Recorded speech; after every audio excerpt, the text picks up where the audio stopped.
I am Rudhanandana from class 5. The majority of individuals at some point of their lives have tortured inferior insects, whether it be pulling the wing of a fly or crushing an ant. In the poem Thoughtless Cruelty by Charles Lamb, the reader can see the author is indeed upset about such things. Hear the poem Thoughtless Cruelty by Charles Lamb. There, Robert, you have killed that fly, and should you 1,000 ages try the life you've taken to supply, you could not do it. You surely must have been devoid of thought and sense to have destroyed a thing which no way you know it. You'll one day rue it. 'Twas but a fly, perhaps you'll say, that's born in April, dies in May, that does but just learn to display his wings 1 minute, and in the next days vanished quite. A bird devours it in his flight, or come a cold blast in the night. There is no breath in it.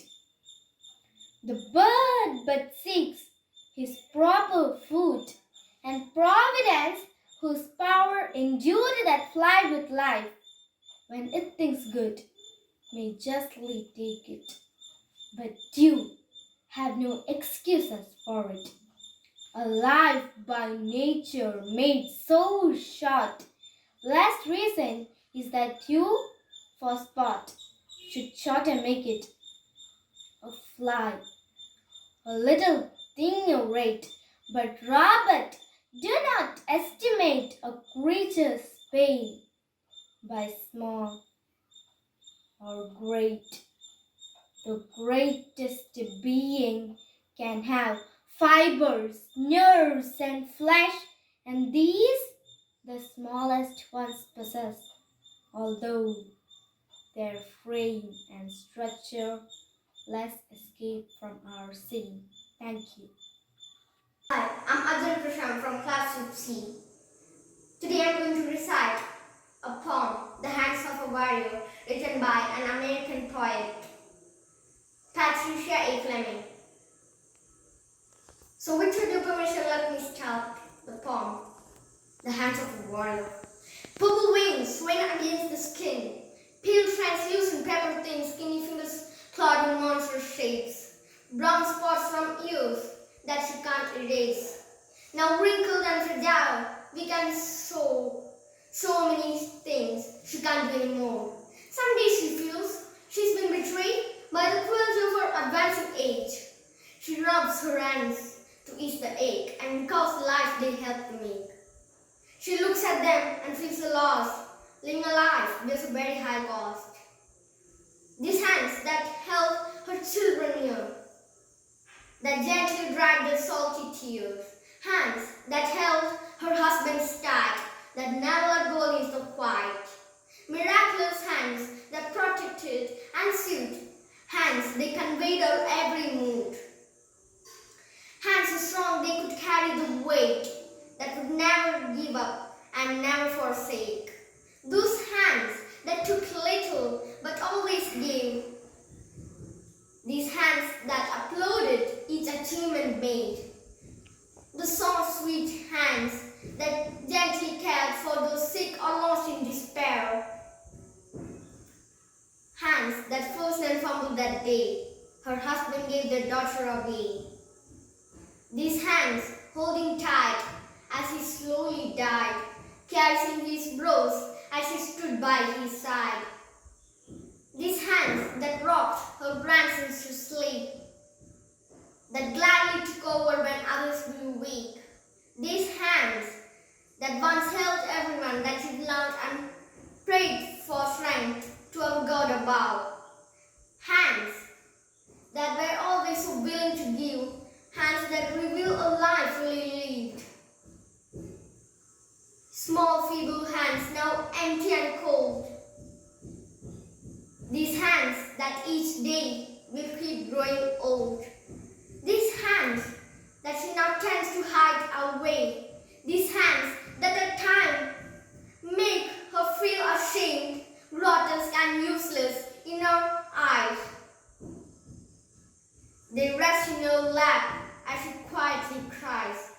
But I see the hands of a hero so true, a woman who survived what this life put her through, a woman whose heart still shimmers like gold, with the hands of a warrior who made her mark on this world. Thank you. My name is Alina and Mary from 5th D from St. Francis School, Vadakkencherry. Today I will recite the poem I Am the People, the Mob, composed by Carl Sandburg. Carl Sandburg was an American poet born in Galesburg, Illinois. In this poem, Carl Sandburg describes how the common people do the hard work and actually contribute to the world's progress. Poem I am the people, the mob, the crowd, the mass. Do you know that all the great work of the world is done through me? I am the working man, the inventor, the maker of the world's food and clothes. I am the audience that witnesses history. The Napoleons come from me and the Lincolns. They die. And then I send forth more Napoleons and Lincolns. I am the sea ground. I am a prairie that will stand for much plowing. Terrible storms pass over me. I forget the best of me is sucked out and wasted. I forget everything but death comes to me and makes me work and give up what I have. And I forget. Sometimes I growl, shake myself and spatter a few red drops for history to remember. Then I forget when I, the people, learn to remember. When I, the people, use the lessons of yesterday and no longer forget who robbed me last year, who played me for a fool, then there will be no speaker in all the world say the name, the people, with any flake of a sneer in his voice or any far-off smile of derision. The mob, the crowd, the mass will arrive then. Thank you. Respected teachers and my dear parents, today I am here to recite the poem If, written by Rudyard Kipling. Rudyard Kipling, the great British poet and a Nobel laureate, was born in India in 1865. He is best known for his novels The Jungle Book, The Second Jungle Book and Kim.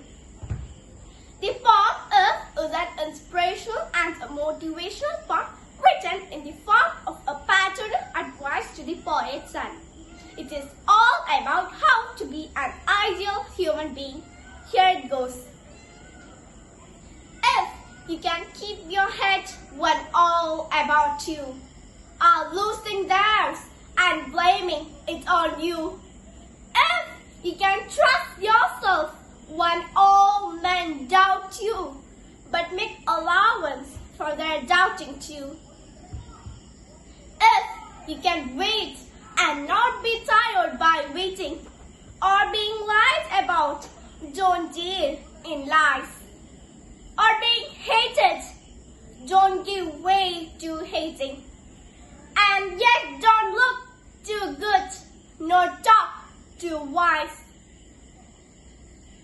If you can dream and not make dreams your master.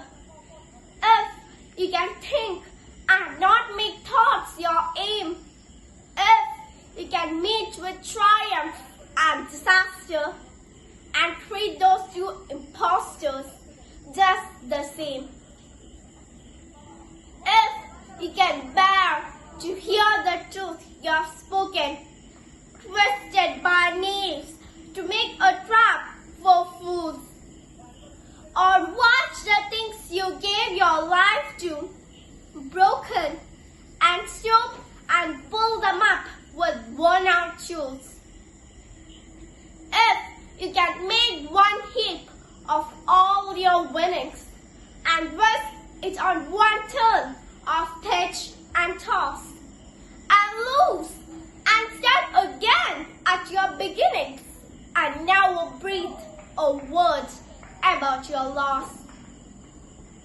If you can force your heart and know and sinew to serve your tongue long after they are gone, and so hold on when there is nothing in you except the world which says to them, hold on.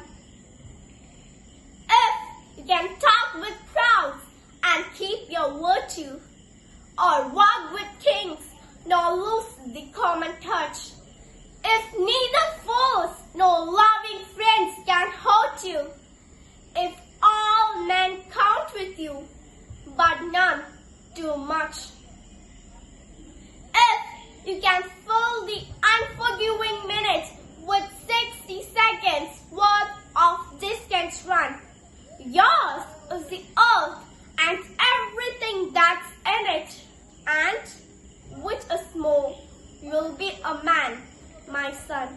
Thank you and have a nice day. Hello everyone, I'm S. Arjun Krishna. I'm going to recite a poem written by Alfred Lord Tennyson during 1854 when the Light Cavalry Brigade suffered great casualties in the Battle of Balaclava. The Charge of the Light Brigade by Alfred Lord Tennyson.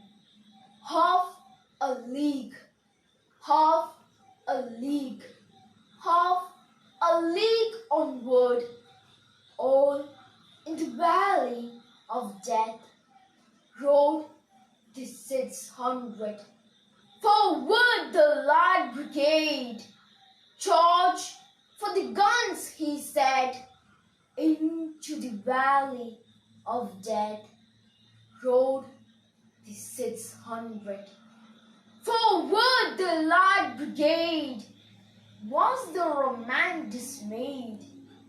Not though the soldier knew someone had blundered. There's not to make reply, there's not to reason why, there's but to do and die. Into the valley of death rode the 600.